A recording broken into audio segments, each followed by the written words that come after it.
Saya beralih dan ingin bertanya kepada orang yang sebenarnya dulu dikejar-kejar Soeharto juga, tapi kemudian adalah salah satu orang yang mengusulkan agar nama Medan Merdeka Barat, jalan yang kita kenal itu diubah menjadi Jalan Soeharto. Pak Permadi, ini kalau misalnya timbangan nih ditimbang, ini Anda lebih berat jasanya Pak Harto atau gimana sih? Gimana? Saya ingin mengingatkan 500 tahun yang lalu. Pajajaran dihabiskan sama Gajah Mada. Mati semua termasuk ratunya. Sampai hari ini dendam itu masih ada. Pemda Jawa Timur tidak mau menggunakan jalan Siliwangi atau jalan Penjajaran. Pemda Jawa Barat tidak mau menggunakan jalan Gajah Mada atau jalan Mojopahit. 500 tahun dendam masih terkan. Sekarang kita melihat Adian bermusuhan sama Ruhut. Enggak sih, cuma silang pendapat aja kan? Bukan. Ya. Kalau bermusuhan. Itu beneran. Oh beneran. Cuma munafik. Kalau ketemu rangkul-rangkulan. Mestinya Ruhut ditonjok saja sama Adian. Oke, lanjut. Silakan. Jadi, kapan bangsa Indonesia ini bersatu? Pengikut Bung Karno itu luar biasa banyaknya. Pengikut Pak Harto luar biasa banyaknya juga. Mosok kita mau berantem terus. Saya malu dengan anak-anak pahlawan revolusi. Jenderal Sutoyo, Pak Yani, bersatu dengan anak Aidit, anak Kartosuwiryo, anak Kahar Musakar, mendirikan yayasan atau forum yang disebut anak bangsa. Mereka akrab sekali. Mereka itu langsung bapaknya dibunuh. Kita yang tidak ikut-ikut paling ditahan, paling digampar. Kok masih menyimpan dendam yang luar biasa.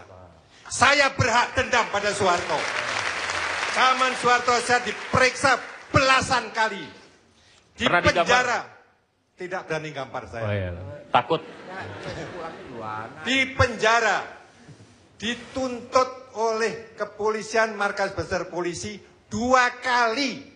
Katanya saya berbuat makar, tuntutan hukuman mati. Jenderalnya Soeharto pernah ngomong disuruh membunuh Permadi. Dua-duanya sudah meninggal. Saya bisa melupakan.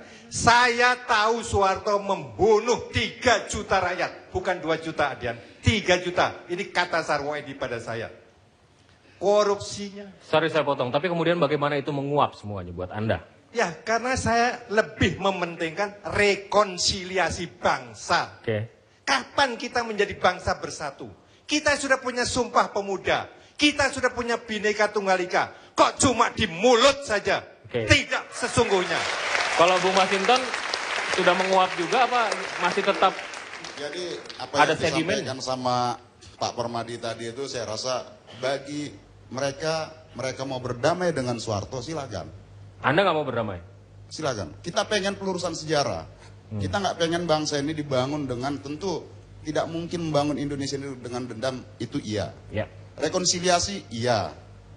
Terus kalau rekonsiliasi ada yang bersalah dan ada yang dimaafkan. Hari ini Soeharto tidak pernah menyatakan dirinya salah. Hari ini kita ngomong bicara Tapi Soeharto. salah benar bukan yang urusan hukum. Salah Dan benar urusan hukum. Hari ini umpama masih ada TAP MPR nomor 11 tahun 98 tentang penyelenggaraan negara yang bersih dari kolusi, korupsi dan nepotisme serta pengadilan terhadap mantan Presiden Soeharto. Apa itu sudah pernah dilakukan? Tidak pernah. Nah hari ini kita pengen kawan-kawan, adik-adik yang muda-muda ini juga pengen diwariskan sejarah yang benar. Kita bukan dendam, tapi kita pengen membangun sebuah pelurusan sejarah agar bangsa ini ke depan bisa jernih memandang sejarahnya. Bagaimana mungkin ya Soeharto, kita memandang Soeharto bukan sekedar Soehartonya Ansyi, tapi dia sebagai sebuah sistem. Soeharto menciptakan sistem penyelenggaraan negara yang korup.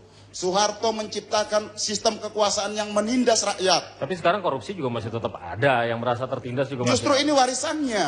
Oke. Ini warisannya. Berarti gagal reformasi. Nah tentu kegagalan itu Ntar dulu. bukan karena datang dari kawan-kawan yang memotori pergerakan itu. Kita Oke. mau reformasi total, kita mau revolusi. Untuk apa reformasi? Berdamai dengan kekuatan lama itu tadi. Kalau kita mau lihat sejarah, kita memang tidak bisa kemudian hanya satu sisi ya. Kita harus semua sisi. Dulu, saya termasuk yang menulis buku Kartosuwiryo. Saya menempatkan bahwa Kartosuwiryo adalah juga seorang pejuang dulunya. ketika 28 Oktober ikut di sana. Kemudian juga dia tokoh pergerakan. Begitu juga dengan pemimpin-pemimpin lain. Bung Karno juga kalau mau diutak-atik ada.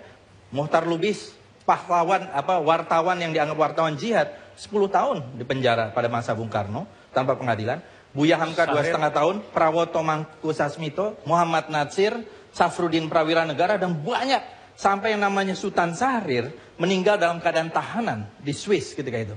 Tapi untuk apa? Itu tidak mengecilkan kebesaran Bung Karno sebagai seorang proklamator. Kalau penangkapan dan penahanan zaman SBY pun ada 40 orang. Justru itu yang ingin saya katakan, bahwa kalau kita berbicara masalah hitam putih, itu pasti ada hitam putih. Bukan, artinya kita harus melihat jasa orang itu kepada kalau cari contoh yang memang sebanding.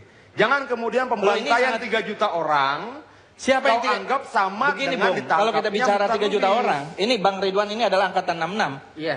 Apa yang membantai itu Soeharto? Bukan, begini, nomor 1. Angkatan Bukan darat terlibat Soeharto. tidak? Tunggu dulu, saya kan lagi dikasih kesempatan bicara. Klarifikasi. Saya tidak terlibat reformasi. Saya terlibat dalam Majelis Rakyat Indonesia yang oleh saudara Yusril dibilang komunis di koran terbit. Saya terlibat di dalam membikin partai selain 3 partai yang sah pada tanggal 24 November 1995 itu saya lakukan. Kenapa saya nggak mau terlibat reformasi? Saya kagak doyan lihat tokoh-tokoh yang ada di depan. Karena kebanyakan orang yang tidur di kantong Soeharto, dia bangun dihajar Soeharto. Itu saya tidak tertarik dengan reformasi. Saya tolong jangan disebut sebagai tokoh reformasi. Dan yang kedua, Saudara Permadi, kerajaan Pajajaran tidak pernah musnah oleh Majapahit. Itu yang Anda ceritakan adalah perang bubat. Sri Baduga mengantar anaknya sebagai pengantin. Oke? Itu bukan, nggak pernah punah. Yang kedua, Anda jangan sembarangan.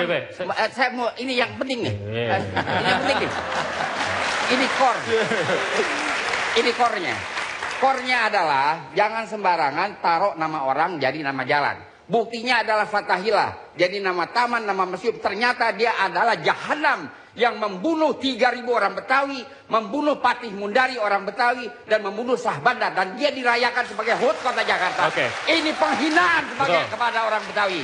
Seperti Aryan katakan, sejarah punya banyak versi dan penguasa yang kemudian menentukan versi mana yang paling benar. Pertanyaan saya kemudian, kalau ditimbang ini kan, ini Soekarnois, di sini ada yang bercerita juga soal. Saya juga pengagum Bung Karno. Oke, artinya di sini nggak apple to apple Soekarno dan Soeharto.